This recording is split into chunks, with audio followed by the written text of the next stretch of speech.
محمد وآله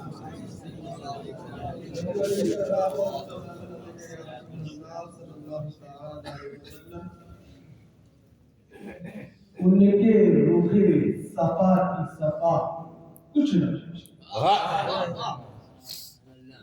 ان کے رخ صفا کی صفا کچھ نہ پوچھئے، آئینہ خدا بخدا کچھ نہ پوچھئے، آئینہ خدا بخدا کچھ نہ پوچھئے، اور جنت کی سلسبیل کوثر کی پوچھئے، جنت کی سلسبیل کی کوثر کی پوچھئے، میرے نبی کی آب و ہوا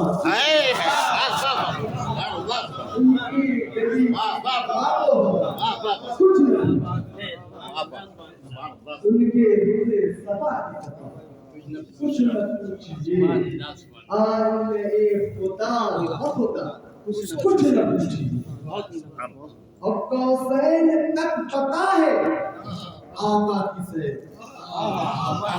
کوثرین تک پتا ہے آقا کی سیر کا، پھر کیا ہوا ہوا جو ہوا،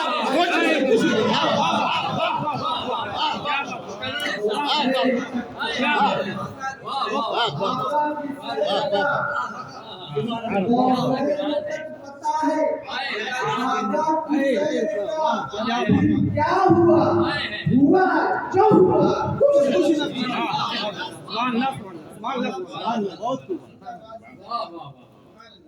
ان کے روح صفا کی صفا کچھ نہ پوچھئے، آئینہ خدا بخدا کچھ نہ پوچھئے، اور اپنے کو دے دیا ہمیں خواجہ کی شکل، اپنے کو دے دیا ہمیں خواجہ کی شکل میں، میرے نبی کی شان عطا کچھ نہ،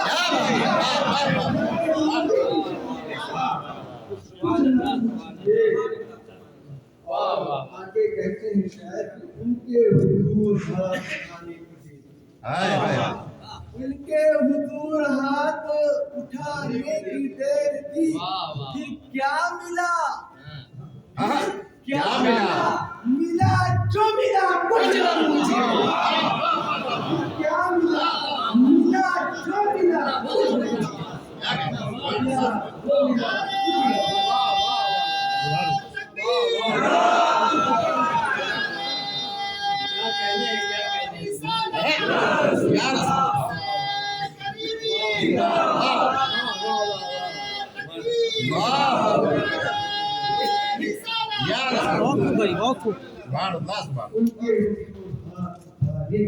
کیا کہنا سبحان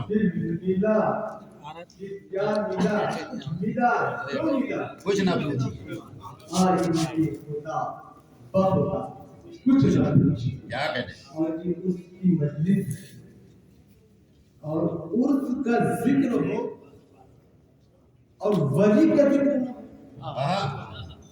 اور ولی کا ذکر ہو، اور ولایت کا ذکر ہو، اور ولایت کا ذکر ہو، اور علی کا ذکر نہ ہو، کیونکہ ولایت چلی ہے مولا کائنات سے۔ امام احمد نجودی مجدد الف ثانی اپنی کتاب مکتوب شریف کے اندر نقل فرماتے ہیں کہ اے لوگوں سن لو، ولایت اصالت میں، اصالت کہتے ہیں پہنچانے کو، دینے کو، ولایت اصالت میں ہمیشہ مولا کائنات کی بات رہے، ہمیشہ مولا کائنات کی بات رہے۔ ظاہر سی بات ہے کہ اس کی محفل ہو اور ولی کا ذکر نہ ہو، اور ولی کا ذکر ہو، ولایت کا چرچا نہ ہو، اور ولایت کا چرچا ہو اور علی کا چرچا نہ ہو تو بات ادھوری رہ جائے۔ کیا بات، آئیے اس تاجدار ولایت کا مقام و مرتبہ ذرا دیکھتے چلے جہاں سے ولایت چلی ہے، جن کے قدموں کی صدقے ولایت کا سرٹیفکیٹ دیا جاتا ہے، اور ایسے ویسے کا کون؟ آؤ ان سے پوچھتے ہیں جو خواجہوں کا خواجہ ہے، ہند کا راجا ہے، عطائے رسول ہے، اجمیر کی دھرتی پر آ کر کے ہندوستان کے سنویدھان لکھنا شروع کیا اور بتایا اے ہندوستان کے میرے چاہنے والوں سنو، یہ ولایت ہے، ولایت یہ چلی ہے علی سے اور علی کا مقام سے پوچھتا ہے۔ میں کہتا ہوں اپنی زبان اوصاف علی بگفتگو ممکن نہیں، کیا کہتے اوصاف علی بگفتگو ممکن نہیں، کا گنجائش بہر در صبح ممکن نہیں۔ ہائے ہائے ہائے خواجہ اجمیری اپنے بابا علی کے شان میں قصیدہ لکھتے ہیں اور کہتے ہیں اوصاف علی بگفتگو ممکن نہیں، یعنی اے لوگوں سنو، علی کے فضائل، علی کے مناقب، علی کی صفتیں، علی کے اوصاف اتنے زیادہ ہے کہ نہ ان کو تحریر میں بیان کیا جا سکتا ہے، نہ تقریر میں بیان کیا جا سکتا ہے، نہ زبان سے بیان کیا جا سکتا ہے، نہ قلم سے بیان کیا جا سکتا ہے۔ اے خواجہ تو کیا درس دینا چاہتا ہے؟ درس کیا ہم کو ملے گا؟ تو خواجہ اجمیر معلیٰ سے آج بھی اسی جواب کو عنایت کریں گے کہ ہاں ہم اسی درس کو، اسی پیغام کو بتانا چاہتے ہیں کہ علی کا ذکر ایسا ذکر ہے کہ علی کے اوصاف، علی کی صفات، علی کے فضائل بیان کرنے کے لیے یا تو اللہ کا کلام چاہیے یا رسول اللہ کی زبان چاہیے۔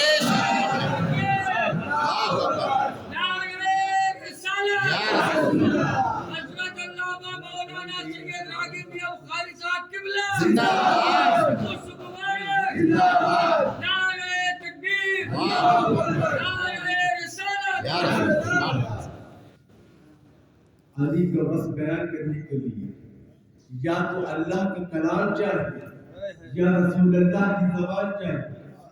کلام کا آنا بند، اب رسول اللہ کی حدیث بھی آنا بند۔ اسی کی منظر کشی کرتے ہوئے خواجہ نے پکار کر کے کہا اوصاف علی بگفتگو ممکن نیز کا گنجائش بہر در صبح ممکن نیز۔ اور اشارتاً ایک بات اور بتائی کہ اسی طریقے سے پاسبل نہیں ہے جس طریقے سے ایک سراہی میں ایک پیالے میں سمندر نہیں آ سکتا، اسی طریقے سے اوصاف علی تحریر و تقریر میں بیان کیے۔ کیا بات ہے؟ میں نے کہہ دیا، آپ نے سن لیا، لیکن ذرا سا دماغ لگا کے سوچو کہ خواجہ کیا کر دے گا۔ ضرورت پڑی تھی تو اسی خواجہ نے، یہی ہند کے راجا نے ساگر کو کوزے میں ڈالا ہے۔ بے شک ساگر کو کوزے میں بلا چکا ہے۔ بے شک حق ہے۔ یہاں کہہ رہا ہے کہ گنجائش بہر در صبح ممکن ہے۔ آپ پھر خواجہ کی بارگاہ میں چلتے ہیں۔ اے خواجہ یہ تو کیا درس دینا چاہتا ہے؟ میں تو تیری سیرت پڑھ کر کے اس بات کو اخذ کر لیا کہ آپ نے تو کوزے میں ساگر کو بلا چکے ہیں، لیکن آپ اوصاف علی کے بارے میں کہہ رہے ہیں کہ نہ زبان سے بیان کیا جا سکتا ہے، نہ تحریر میں بیان کیا جا سکتا ہے۔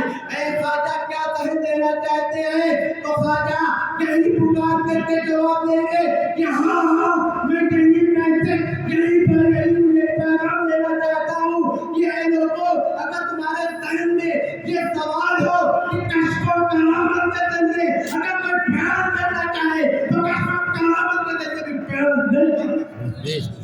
کشف و کرامت کے ذریعے بھی علی کے فضائل، علی کو تو آپ ذرا سوچئے کہ کیا شان ہوگی ملائکہ۔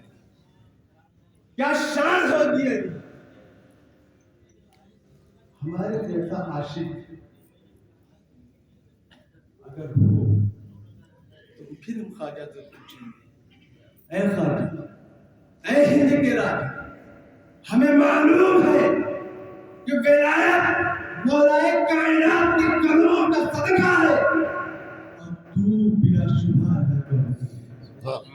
تجھے ولایت مل چکی ہے کبھی تو تو نے علی کو پہچانا ہوگا کہیں تو کسی مقام پر علی کو دیکھا ہوگا کچھ تو فضائل بتائیے کچھ تو مناقب سنائیے.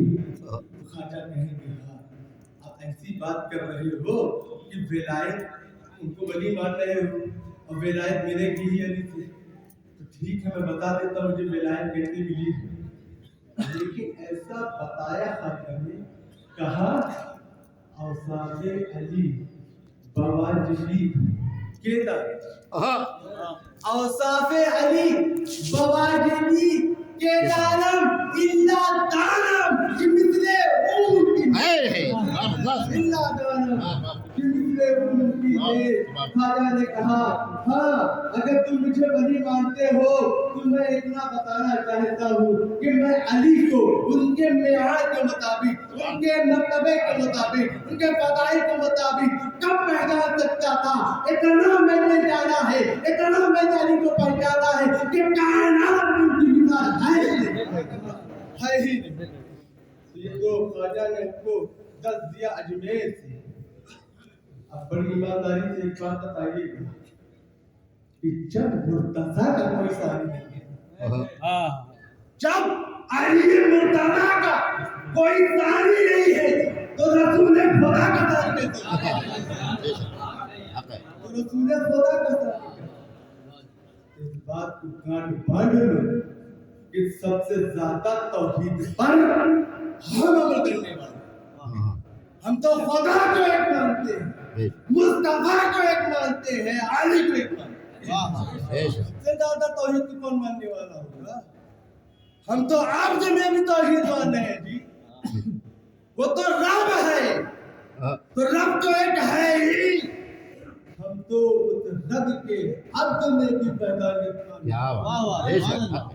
مصطفیٰ جیسا کوئی نہیں ہو سکتا. رب تو بہت بلند ہے بہت بالا بہت ارفع والا. اور ایک جملہ بڑی دھیمے سے کہوں کہ صحیح معنوں میں محبوب خدا کے علاوہ کسی نے خدا کو پہچانا نہیں. جتنا رسول خدا نے بتا دیا اتنا ہی ہم نے جانا اپنے رب کی بات. ہم کہاں سے جانتے ہیں کہاں سے جانو کہ سوچ کیا ہے تمہارا. سوچ ہے تمہارا نبی سوچ ہے ہمارا محبوب سوچ ہے ہمارا آقا. تو آقا جتنا دیکھ کر کے بتا دیں گے اتنا ہی ڈریں گے. اور یہی تو میں کہتا ہوں کہ جو بتانے والا ہے ہم اسی کو ایک مان رہے ہیں کہ وہ بتا رہا ہے کہ اللہ ایک ہے. اسی لیے تو ہم کہتے ہیں میرا پروردگار ایک ہے میرے مصطفیٰ ایک ہے میرے علی. یہ تو علی کی بات ہو گئی. آئیے اب اس عرص کریمی میں آپ آئے ہیں تو کچھ لے کے جائیں کچھ سمجھ کے جائیں کچھ اصلاح کر کے جائیں. موجودہ دور میں مسلمانوں کا کیا حال ہے کہ اس سے چھپا نہیں ہے. سوشل میڈیا کا دور ہے. ایک ایک حرکات و سکنات آپ کے ہاتھوں میں ہے. کہاں کیا ہو رہا ہے کیا ہو رہا ہے سب رپورٹ آپ کے پاس موجود ہے. کبھی سوچا آپ نے کہ ایسا کیوں ہو رہا ہے. کبھی آپ نے دماغ لگایا کہ ایسا کیوں ہو رہا ہے. آج سے 200 سال پہلے ایسا کچھ نہیں ہوتا تھا. آج مسلمان اتنا پریشان کیوں ہے. ہماری قوم مسلم کی حالت یہ ہو چکی ہے کہ ہماری جان ایک جانور کے جان سے سستی ہو چکی ہے. ایک جانور کی جان سے مسلمان کی جان سستی ہو چکی ہے. تو آپ کب سدھریں گے؟ آپ کب فکر کریں گے؟ کیا قبر میں جا کر بھی فکر کریں گے؟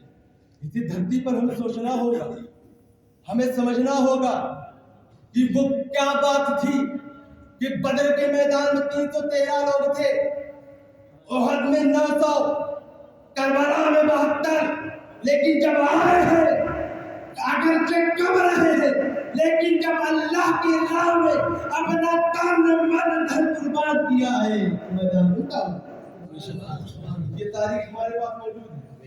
لیکن آج الحمدللہ 313 سے زیادہ ہے، 900 سے زیادہ ہے، 72 سے زیادہ ہے، لیکن پاسماندگی کا عالم یہ ہے ہمارے کہ ہماری جان کی قیمت بھی ایک جانور کی جان سے سستی ہو چکی ہے۔ جانتے ہیں وقت سب سے بڑا ریزن کیا ہے؟ اے مسلمانوں، میں بتاتا ہوں تم کو، اس کا ایک سب سے بڑا ریزن، سب سے بڑا کارن ہے کہ ہم اپنے نبی کے، اپنے آقا کے غدار ہو چکے ہیں، غدار ہو چکے ہیں، غدار ہو چکے ہیں۔ کیا آقا نے کہا تھا نماز میں پڑھنا؟ علماء جمع ہے یہاں، اور میرے بہت ہی اچھے دوست جناب مولانا عارف جمال اظہری آ رہے ہیں، ماشاءاللہ، ہم لوگ ساتھ تھے اظہر شریف، بغل میں مولانا رافع صاحب بیٹھے ہوئے، اور بھی بہت سارے مولانا معشوق وغیرہ تمام علماء بیٹھے ہوئے ہیں۔ پوچھ لیا کہ کیا ہمارے اختلاف ہے؟ صرف یہی بتایا تھا خلیفوں سے کرنا، نماز نہیں پڑھنا، خالی چادر چڑھانا، خون چڑھانا، لیکن اپنی ایجوکیشن پر دھیان نہ دیں۔ خدا کی قسم ایسا ہرگز نہیں ہے، جب اپنی آپ تاریخ کا مطالعہ کریں گے تو بات سمجھ میں آئے گی کہ پہلے کے لوگ یعنی ہمارے اسلاف آقا کریم کی ہر ادا اپنانے کی کوشش، نماز روزہ حج زکات جو فرائض لیتے ہیں اس کو تو انجام دیتے ہی تھے، اس کے علاوہ جستجو میں رہتے تھے کہ میرے نبی کیسے چلتے تھے، میرے نبی کیسے کھاتے تھے، میرا نبی کیسے اٹھتا تھا، میرا نبی کیسے چلتا تھا، میرا نبی کیسے گفتگو کرتا تھا، میرا نبی کیسے پیغام حق لوگوں تک پہنچاتا تھا، میرا نبی گھر والوں سے کیسے تعلقات رکھتا تھا، میرا نبی پڑوسیوں سے کیسے تعلقات رکھتا تھا، میرا نبی دشمنوں سے کیسا پہوان رکھتا تھا، میرا نبی قبائل کے ساتھ کیسا تعلقات رکھتا تھا، مریضوں کے ساتھ کیسا تعلقات رکھتا تھا، ان سب باتوں کو ریسرچ کر کے اپنی زندگی میں وہ ڈالتے تھے تو میدان ان کا ہو جاتا تھا۔ میں نہیں کہہ رہا ہوں آج بھی اگر ہم اپنے آقا کی سنتوں پر، ان کے بتائے ہوئے راستوں پر چلنا شروع کر دیں، کامیابی ہمارے قدم پر شروع کر دے۔ نعرہ تکبیر، نعرہ رسالت، سبحان اللہ سبحان اللہ۔ ہم اپنے نبی کے غدار ہو چکے ہیں، اب ذرا بتاؤ کہ ہم دنیا میں غداری کر رہے ہیں اور دل میں شوق لیے ہوئے جیسے مرد ویسے زیارت ہوئی، آقا کی زیارت ہوئی، کیا ہم دکھاؤ گے؟ آقا کو بتاؤ کیا نہیں وہ دکھائیں گے اپنے آقا کو؟ کیا ہم دنیا میں رہتے تھے نمازیں نہیں پڑھتے، دنیا میں رہتے تھے روزے نہیں رکھا کرتے، دنیا میں رہتے تھے تیرے بتائے ہوئے باتوں پر میں کان نہیں رکھتا تھا، تیری نافرمانی کرتا تھا؟ ذرا سوچو مسلمان، قبر میں جیسے ہی مرو گے اگلے دن اور ایسے ویسے مرے تو فوراً رسول اللہ تمہارے سامنے، وہ منظر ذرا سوچ لو، اور اگر کچھ عبرت حاصل کر لیا آپ نے تو یہ آپ کی دنیاوی زندگی بھی سرخرو ہو جائے گی، اخروی زندگی بھی سرخرو ہو جائے گی۔ بس اتنا گمان کر لو کہ ہم کو اپنا چہرہ اپنے آقا کو دکھانا ہے، اپنا چہرہ عبد الکریم کو دکھانا ہے، اپنا چہرہ عبد الحکیم کو دکھانا ہے، اپنا چہرہ مرحوم اشرف سمنانی کو دکھانا ہے، اپنا چہرہ نظام الدین محبوب الہی کو دکھانا ہے، اپنا چہرہ صابر پاک کلیت کو دکھانا ہے، اپنا چہرہ خواجہ صاحب کو دکھانا ہے، اپنا چہرہ ذمہ کو دکھانا ہے، اپنا چہرہ مولا کائنات کو دکھانا ہے، اپنا چہرہ اپنے آقا مولا کو دکھانا ہے۔ جب یہ سارے لوگ بات کر لیں گے تب پروردگار عالم کہیں گے آؤ اب ہم اپنا جلوہ، اور نہیں پاس ہو گئے تو کیسے جلوہ، نہیں پاس ہو گئے تو کیسے جلوہ۔ اے میرے مجبور مسلمان، اب سوچنے کا وقت ہی نہیں رہا، اب ڈائریکٹ کام پہ رہیے۔ یہ بات یاد رکھ لیجیے، اگر آپ اذان دینے میں سبقت نہیں کریں گے تو اذان کی صدائیں بند کی جائیں گی۔ اگر آپ مسجدوں میں نماز پڑھنے نہیں جائیں گے مسجدوں میں تالا لگایا ہے۔ اگر آپ اپنی شریعت پر نہیں عمل کریں گے تو یہ کہا جائے گا شریعت کا یہ قانون بڑا حصہ ہے، اس کو ختم کرو، ملغی کر دیا جائے۔ اور یہ سارے قانون جب تمہارے عمل میں رہیں گے تو ان کے دماغوں میں بھی رہیں گے، جس پر مسلمان پیرا ہے، اس پر مسلمان عمل کر رہا ہے، اگر میں اس پر کچھ کروں گا تو یہ سارے مسلمان اعتراف کریں گے۔ ہم نے عمل کرنا چھوڑ دیا۔ ابھی ٹرپل طلاق کا معاملہ آیا تو علماء بیٹھے پوچھ لیجئے کتنی اس میں بے حرمتیاں ہو رہی تھیں، طرح طرح کی باتیں ہو رہی تھیں، علماء بیٹھے اس مسئلے کو سلجھائے، نہیں ہوا، آخرکار حکومت نے اس کا سارا فتح رش کیا۔ تو وہی میں بات بتانا چاہ رہا ہوں کہ اگر شریعت مطہرہ کو تم بچانا چاہتے ہو، لیکن ہمارے بچانے کی قوت نہیں ہے، اللہ اس کو بچانا، یہ اس کا کام ہے، لیکن اپنی ذمہ داری اگر ہم نبھانا چاہتے ہیں تو ہماری ذمہ داری صرف اتنی ہے کہ ہم شریعت مطہرہ کی پاسداری کرتے رہیں، کرتے رہیں۔ شریعت بھی بچ جائے گی، مسجد بھی بچ جائے گی، اذان بھی بچ جائیں گے، اور ناموس مسلمان بھی بچ جائیں گے۔ اور آج کل ایک بڑی بات چل رہی ہے کہ اب تو مسلمان کو ٹارگٹ کرتے کرتے ہمت بڑھ گئی نا، جی ہمت بڑھ گئی۔ اب دائرے رسول اللہ کی شان میں گستاخیاں، ناموس رسالت پر ہستکشیپ کر رہے ہیں، تو یہی بات میں بتا رہا ہوں، اے لوگوں آپ بھی تم ہوش کی ناخن لے لو۔ اگر لوگ ناموس رسالت کو بچانے کے لیے تم اپنی ناموس کو داؤ میں نہیں لگاؤ گے، اور بتا لگاتا ہوں کہ ناموس پر کچھ ہاتھ آ گیا تو تمہاری ناموس کی کوئی حیثیت نہیں رہ جائے گی۔ کیوں؟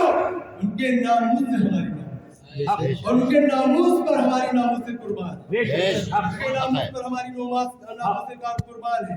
یہ خانقاہ کا ترہ، یہ خانقاہ کی زینت، یہ مزاروں کی چمک اور دمک، یہ مدرسوں میں تین و کان، یہ سب دھرے رہ جائیں گے اگر ناموس رسالت بچی رہے گی، یہ سب سدا بہار رہے گی۔ ناموس رسالت کی حفاظت کی ذمہ داری ہے بیگور مسلمانوں کی باری ہے، اور ناموس رسالت بچے گی کیسے، اس کی محافظت ہوگی کیسے؟ ہم اپنے آقا کی ایک ایک سنت کو عمل کرتے ہیں۔ نعرہ تکبیر، نعرہ رسالت، حسین مقدس، علماء اہل سنت، سید رحمت صاحب قبلہ، نعرہ حیدر علی۔ اگر آپ اس کریمی میں آئے تو آج اس بات کا عہد کرے گا کہ آپ کو اچھا لگے گا۔ آپ ہم سے بہت محبت کرتے ہیں، یہ میں جانتا ہوں، بخدا جانتا ہوں کہ میں تمہاری جان مانگوں گا تم جان دے دو گے، مال مانگوں گا مال دے دو، لیکن یہ ذرا مجھے بتاؤ کہ جب تم چاہتے ہو اور تم نمازیں نہیں پڑھتے ہو تو لوگ کیا کہتے ہیں پتہ ہے؟ راغب بھائی اگر چاہنے والا ہے نماز نہیں پڑھتا، منصور میاں کا مرید ہے نماز نہیں پڑھتا، انڈائریکٹ آپ کو 20 سال اس نے عیب لگا دیا۔ یہ محبت کا تقاضا یہ ہے، محبت کا تقاضا یہ نہیں ہے، بلکہ محبت کا تقاضا تو یہ ہے کہ جب آپ کسی گلی سے نکل جائے تو لوگ دیکھ کے بھی کہیں یہ دیکھو جا رہا ہے منصور میاں کا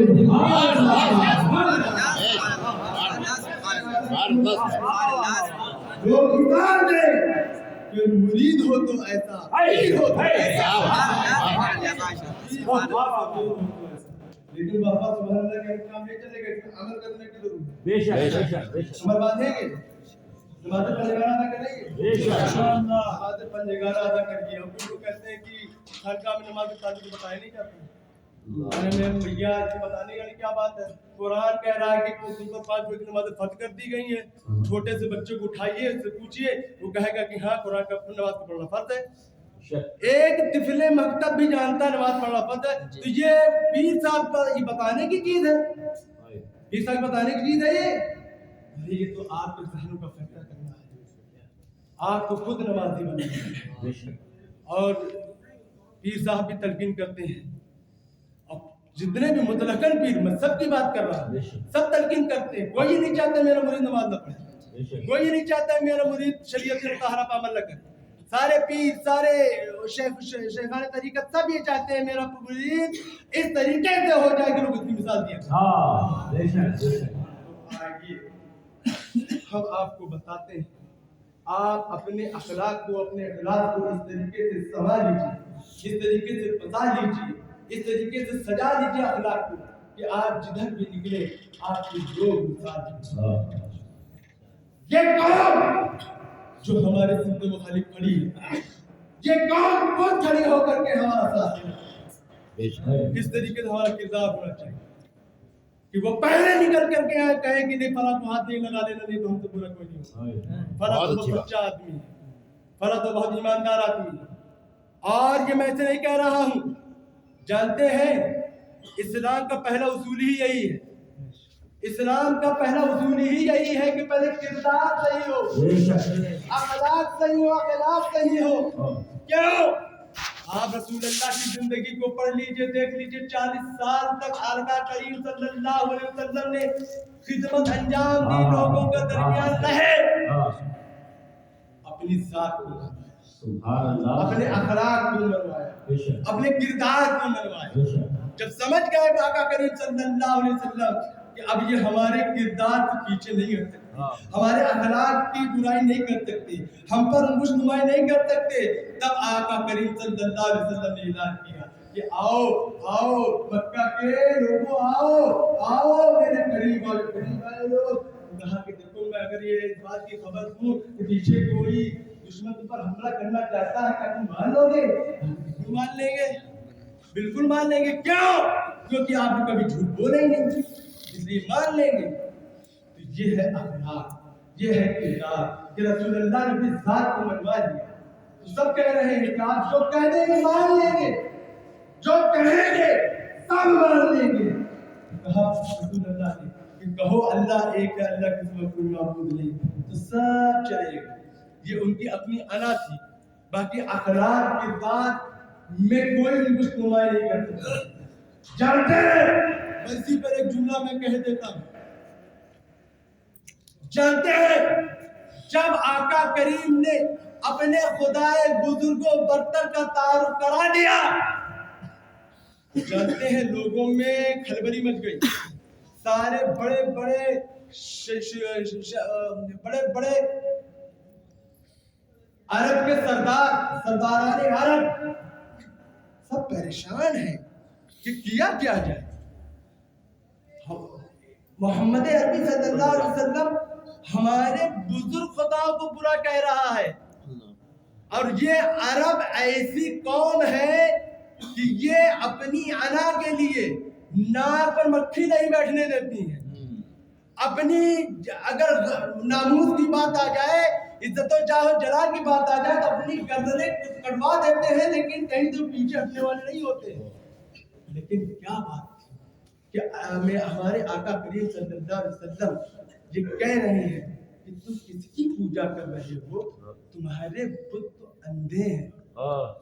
بے شک باپ کو نہیں کہہ رہے ہو، ان کے بزرگ خداؤں کو کہہ رہے ہیں تمہارے بت اندھے ہیں، تمہارے بت بوڑھے ہیں، تمہارے بت کانے ہیں، تمہارے بت کا پیر نہیں، چل نہیں سکتے. یہ مطلب کیا ہے؟ تمہارے بت کے پاس ہاتھ ہی نہیں ہے، یہ کس ہاتھ سے مدد کریں گے؟ جب بیٹھے ہوئے ہیں کیا کریں گے؟ اب وہ سارے بڑے ادبائے اور بلاغے عربی سب پریشان ہیں کہ کیا کیا جائے. انہوں نے اسمبلی بنائی